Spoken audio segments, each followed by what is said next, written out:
সুপ্রিয় দর্শক, আজকে আপনাদের ভিডিওতে দেখাবো পেঁপে গাছে প্রথম পর্যায়ে কিভাবে সার দিতে হয়।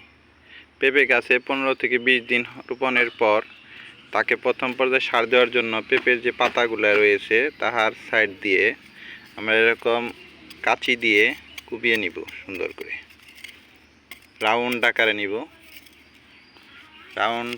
রাউন্ড আকারে দেখুন আমরা একটা পরে লাইন করে নিছি, লাইন করছি। তারপরে আমরা বিভিন্ন এই যে সারগুলো রয়েছে আমাদের যে 3 ধরনের সার, সেই সারগুলো আমরা নিব অল্প পরিমাণ, খুব বেশি না।